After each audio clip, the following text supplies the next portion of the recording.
Saludos a todos. En este breve vídeo promocional vamos a presentar el número 14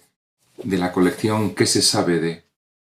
La editorial Verbo Divino ha tenido a bien realizar una serie de introducciones en los últimos años, con títulos tan interesantes como ¿Qué se sabe de Jesús de Nazaret?, la espiritualidad bíblica, la Biblia desde la arqueología.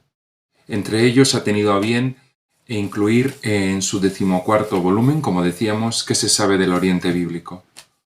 Una audaz apuesta por la comprensión, en su contexto cultural, histórico y religioso, de la Biblia como literatura religiosa enmarcada en el Próximo Oriente Antiguo.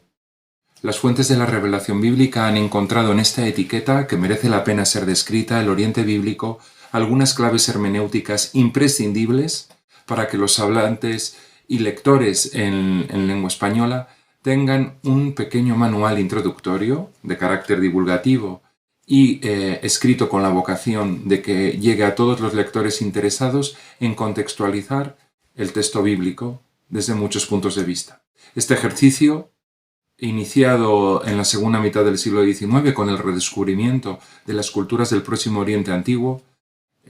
ha sido objeto de muchos estudios específicos. Sin embargo, ha llegado el momento de hacer un acopio. Se trata de una obra coral que hemos editado y coautorizado don José Andrés Sánchez Abarrio y un servidor, Alfonso Vives Cuesta, junto a otra serie de profesores y colaboradores de la Fundación Instituto Bíblico y Oriental, que estamos comprometidos con esta tarea de poner en relación la literatura religiosa del Próximo Oriente Antiguo con la Biblia, conformando esta vinculación estrecha que llamamos Oriente Bíblico, siempre con el objetivo de la mejor comprensión del texto revelado. Jesús García Recio, director de la Fundación Instituto Bíblico Oriental, José Antonio Castro Lodeiro o el joven asiriólogo Óscar Vega Prieto son algunos de los colaboradores junto a los dos autores principales de la obra. La obra resume sintéticamente algunas de las muchas cuestiones, otras quedan abiertas, por supuesto, de lo que supone tener en cuenta estas literaturas religiosas a través del acercamiento de sus textos religiosos fundantes para una mejor comprensión de la Biblia. Cumple la estructura típica de la colección del libro y tras una pequeña introducción justificativa de la necesidad de tener en cuenta este tipo de ejercicio comparativo y de comprensión de las literaturas de Egipto y Mesopotamia junto a la de la Biblia principalmente, dar una visión de conjunto de esos aspectos. Hay una primera parte titulada ¿Cómo hemos llegado hasta aquí?, donde en 4 breves capítulos se dan unas pinceladas para el gran público, sin necesidad de conocimientos previos de estas civilizaciones del pasado, sobre la historia del descubrimiento del Oriente Bíblico, que se circunscribe por necesidades prácticas y también por ser, a nuestro juicio, las dos tradiciones religiosas que mejor se insertan en la tradición bíblica y que, digamos, de mejor manera clarifican algunos de los aspectos del Antiguo Testamento fundamentalmente, que son Egipto y Mesopotamia. Después de dar algunas claves sobre los hitos, personajes y fechas fundamentales de este redescubrimiento del Oriente Bíblico, sin el cual esta tarea no se podría haber realizado en el flanco egipcio y en el mesopotámico, y sabedores de que hay otros componentes culturales como el anatolio indoeuropeo, el persa o el cananeo, que merecerían un tratamiento similar, pero que nosotros hemos decidido, y así lo señalamos en la introducción, que se circunscriba a estos dos ámbitos culturales, a estos dos grandes pulmones que podrían ser representados en la trayectoria abrámica por una parte y la mosaica de Moisés por otra. Las fuentes del Oriente Bíblico ofrecen en 10 compendiosas páginas un elenco no exhaustivo de aquellos textos de la literatura especialmente religiosa, egipcia y Mesopotamia respectivamente, que nos permiten conocer, al menos de título y contenido, aquellas obras clásicas principales donde se condensa el pensamiento filosófico, antropológico y religioso y espiritual del Oriente Bíblico. El lector avezado en la Biblia que quiera conocer este horizonte cultural para la mejor comprensión del texto bíblico debería tener en cuenta estos grandes textos. Todos los pasajes y fragmentos textuales que se citan a lo largo del libro se se traducen al español y se ponen en relación directamente con los pasajes bíblicos que de manera más elocuente nos parece que dan cuenta de esta conjunción de una misma tradición espiritual surgida en la más remota antigüedad humana del Próximo Oriente Antiguo. Hay unas perspectivas metodológicas sobre cómo hacemos este comparativismo, a diferencia de otros ejercicios exegéticos demasiado técnicos que abundan en la academia. El enfoque de este libro pretende ser una especie de aperitivo para aquellas generaciones de lectores y estudiosos de la Biblia que en lengua española quieran entender la necesidad de incluir en sus ejercicios exegéticos y en sus interpretaciones y en sus valoraciones del texto bíblico los fenómenos culturales del contexto cultural en el que esta literatura oriental, que también llamamos Biblia, emerge. Un capítulo a nuestro juicio interesante sería el cuarto, titulado La difícil recepción eclesial del Oriente Bíblico. Efectivamente, en época modernista y con proclamaciones magisteriales en un sentido a veces hasta muy hostil respecto a los nuevos descubrimientos, digamos que se pone en tela de juicio la originalidad, inerrancia, incluso la autoría también original de algunos pasajes bíblicos. Estamos a finales del siglo XIX, principios del siglo XX, donde algunos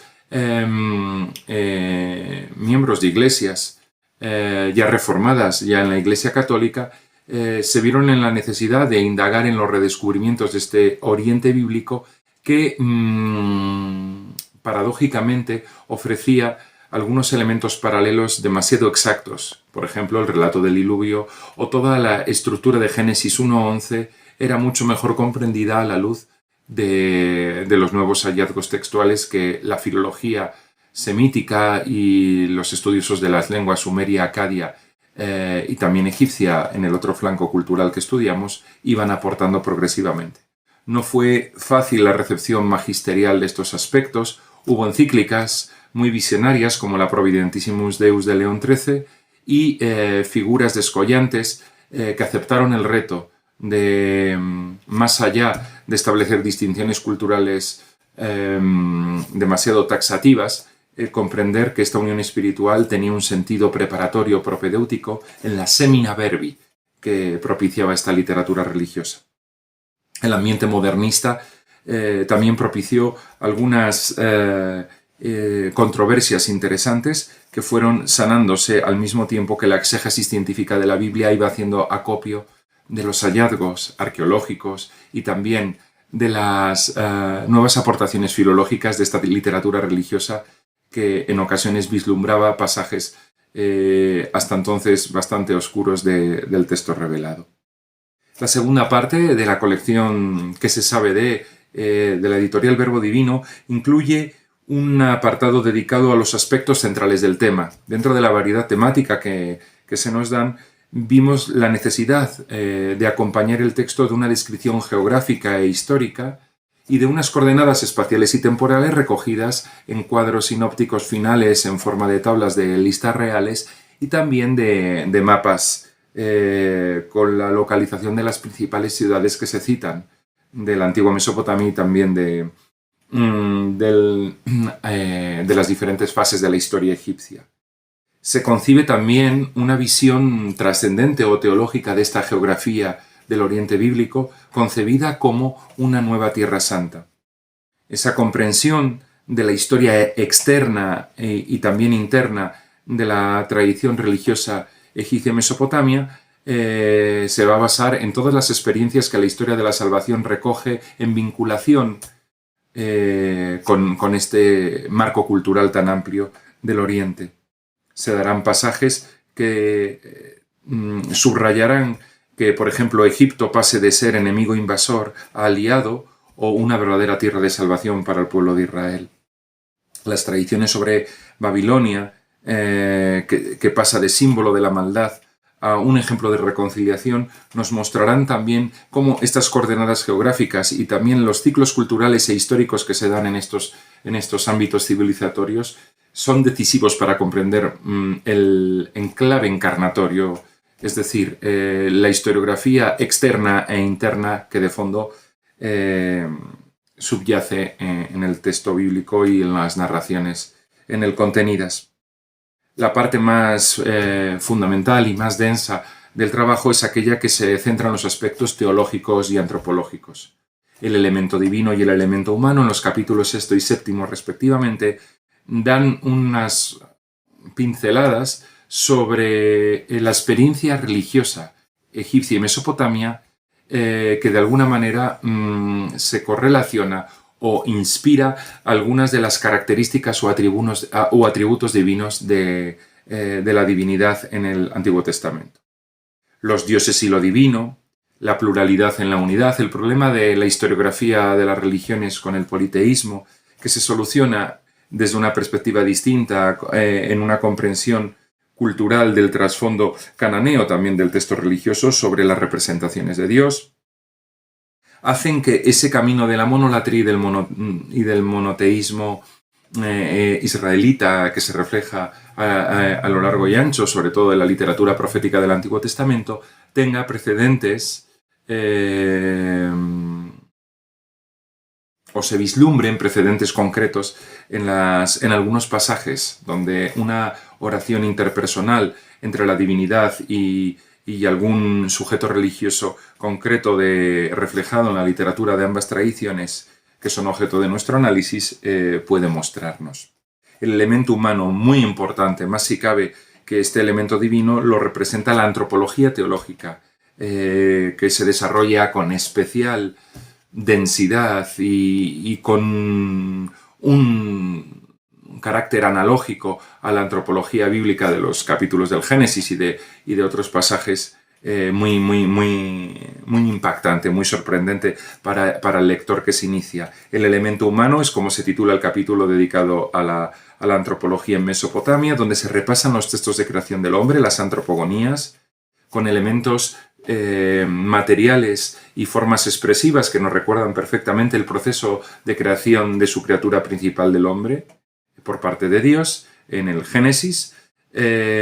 con sus elementos constitutivos y con la vocación al trabajo del hombre, que tiene como una perspectiva de la libertad del mismo. La categoría o el teologúmenon del hombre imagen de Dios, que también recorre ambos testamentos y que es tan característico de la antropología bíblica, va a quedar en este caso en el flanco egipcio, donde encontraremos paralelismos muy interesantes dentro de la antropología, de la compleja antropología afroasiática, que representa más que semítica puramente lo egipcio. Hay una tercera parte interesante que es la proyección de algunos de estos aspectos que se toman sintéticamente sobre algunas cuestiones monográficas abiertas en el debate actual, en el contexto teológico o en el de la recepción bíblica, tal como se entiende contemporáneamente. Hemos de destacar un aspecto en el capítulo 8 que es de especial interés. Poca aportación podríamos haber realizado con esta sencilla contribución general introductoria al Oriente Bíblico si no subrayamos aquellos aspectos que nos parecen decisivos para ver dónde se juega la importancia de esta literatura religiosa. Y es en la literatura oracional donde un encuentro interpersonal, al modo casi sálmico, entre la divinidad y el sujeto orante y el sujeto religioso a través de mediaciones muy diversas, es donde encontramos. Afloran en ambas tradiciones religiosas, a las que nos hemos referido fundamentalmente, en la mesopotámica en lengua sumero-acádica, sumerio y acadio, y en la egipcia, de diferentes periodos, desde el Reino Antiguo hasta el Reino Nuevo. En la tradición copta, diferentes formas de relación del hombre con lo divino que se nos han legado en forma escrita. Relaciones visuales, gestuales, especialmente interesantes por su paralelismo y riqueza, son el tratamiento que el coautor del libro, José Andrés Sánchez Abarrio, realiza en el apartado 5 de la tercera parte, la relación mediada por el profeta. El profetismo de la localidad de Mari, en el Éufrates Medio, ha dado una serie de textos, un corpus de más de una sesentena de textos en el que encontramos una relación epistolar muy rica en rasgos, en modismos, en tópicos, en motivos y en temas formales y teológicos que nos permiten ver la protohistoria del fenómeno profético bíblico. Ahí se repasan en traducción una serie de textos correctamente y sucintamente traducidos y anotados de este tipo. Se da también una panorámica sobre la experiencia oracional egipcia como religión personal, a través de textos, sobre todo del Reino Nuevo, dinastía XVIII, época más tardía o posterior o posclásica, en la que observamos también algunas de las características que en las principales oraciones de los reyes o en las manifestaciones proféticas encontramos en el texto bíblico. Por último, la cuarta parte implica una profundización a través de una bibliografía comentada, donde vemos dónde pueden encontrar los lectores antologías y fuentes textuales en lenguas modernas, por desgracia todavía pocas en nuestra lengua española, y algunos de los intentos que se han ido haciendo en las últimas décadas de las relaciones entre Biblia y Oriente, porque por supuesto, no partimos de la originalidad absoluta. Sin embargo, sí que nos parece interesante destacar la originalidad de este enfoque no contrastivo y no basado en el paralelo entre tradiciones culturales del Oriente y la Biblia, sino un enfoque armónico en las principales cuestiones. Por eso, como dato relevante para la aportación de la literatura religiosa del Oriente Bíblico para el estudio actual y en las claves actuales, hermenéuticas actuales de la Biblia, conviene que leamos a modo de conclusión y de presentación de esta obra, que les invito a leer para tener una comprensión global de la Biblia en su contexto oriental y para que comprendan el enfoque teológico y cristocéntrico que asoma en estas páginas, entendidas como una historia de la salvación que parte del Oriente y que tienen los testigos actuales del Oriente cristiano, algunos de sus principales continuadores y testigos que hacen viva la necesidad de este estudio de las épocas más remotas. La inspiración que ha guiado las páginas precedentes, terminamos así en el bloque conclusivo, viene animada por un impulso teológico principal que apunta al desarrollo histórico de la encarnación, como meta de la historia en clave de fe en la persona de Cristo. Esto ha orientado toda la reflexión en las partes antropológicas, teológicas, en las partes más de densidad, en los bloques 3 y 4 de la obra. Somos conscientes de que el destinatario de esta obra no debe presuponer este punto de partida necesariamente, y que se podría poner el foco, estudiando el Oriente Bíblico, en otras líneas que fomenten los profundos valores humanos que nos religan a la historia y nos interpelan como humanidad abierta al futuro en clave de trascendencia. Efectivamente, a 2 siglos vista del desentierro del Viejo Oriente y de su redescubrimiento, con esos hallazgos arqueológicos seminales o fundantes, la Biblia, que tanto alentó a las primeras generaciones dedicadas a leer sus textos, a interpretar los restos arqueológicos, una forma de encarnación decisiva, o a buscar todo aquello relativo al Antiguo y también al Nuevo Testamento, esta misma, la propia Biblia se considera receptora y anima a no cejar en el empeño de encarnarla en el Oriente, en ese Oriente resucitado a caballo entre el siglo XIX y XX, como decíamos antes. La razón fundamental es intrínseca a la Sagrada Escritura y por tanto tiene un contenido teológico, en cuanto palabra de Dios transmitida por escrito y que resulta testigo de aconteceres del pasado que aguardaban su encarnación. El Verbo se hizo carne, toda ella, por tanto, toda la Biblia es encarnada, Antiguo y Nuevo Testamento se resumen y concentran en el Señor Jesús, el Antiguo compendiando la espera del Mesías y el Nuevo llevando la mirada al cielo en pos de su vuelta al término de la historia. La centralidad de Cristo se pone de manifiesto en la partición de la historia antes y después de Jesucristo. Las sencillas abreviaturas antes y después de Cristo no son simples marcas de ubicación temporal, sino que orientan las fechas históricas y la trascienden más allá de su horizonte temporal, como bien sabemos los lectores de la Biblia. En los albores del segundo milenio, antes de Cristo, cuajaron las oraciones inspiradas por Dios que le rogaban su abajamiento a visitar la tierra. «Señor, acerca tu rostro a la casa de la humanidad», decían los orantes mesopotámicos. Y no contentos con esa súplica, una porción de habitantes del Oriente se atrevió a sugerir, siempre bajo inspiración divina, que su venida debiera de ser conforme al nacimiento de todo hombre, es decir, mediante el parto, y que habría de acontecer en el mismo territorio que lo reclamaba. El ritual para adelantar, presencializar y urgir tan magno acontecimiento, el nacimiento de Dios, no reparó en detalles comentados en rituales que han sido objeto también del estudio de la parte antropológica y que por su belleza y claridad casi infantil recomiendo. Fue un ritual premonitorio y hace que el Oriente sea un precursor de toda la Biblia.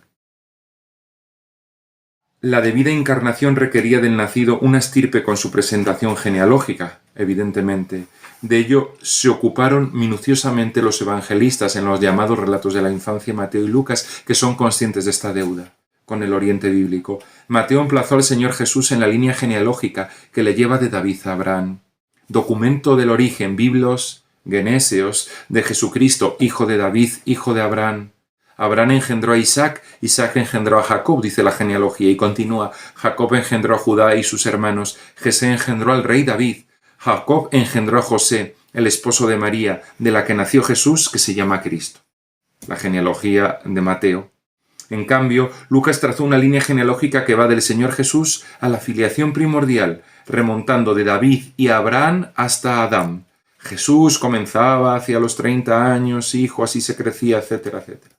Los evangelistas, por tanto, se cuidaron mucho de ubicar a Jesús en el orden de la historia y de encuadrarlo precisamente en la cadena de la tradición, que tiene como eslabones principales a David y Abraham. David lo remite inmediatamente al pueblo de Israel, y Abraham lo lleva a la patria originaria, edénica de Mesopotamia. Hijo de David indicaba que en Jesús se cumplían las esperanzas mesiánicas. Hijo de Abraham ponía a Jesús como término de las promesas patriarcales y lo situaba en esta línea directamente conectada con la historia de los grandes imperios del Oriente. Por consiguiente, la certera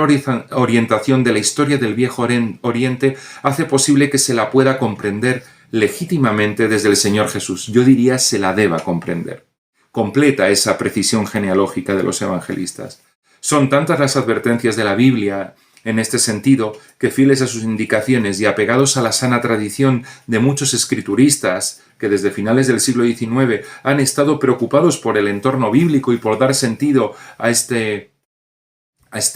juego de relaciones y estas relaciones genealógicas que posibilitan vislumbrar un pasado muy antiguo en instituciones religiosas, en acontecimientos y en temas que se daban ya en estas literaturas religiosas tan arcaicas y que se repiten y se continúan naturalmente en el texto bíblico, todos estos estudiosos no van desencaminados y por tanto invito a los lectores de próximas generaciones a que renueven su estudio teniendo en cuenta el texto bíblico y de alguna manera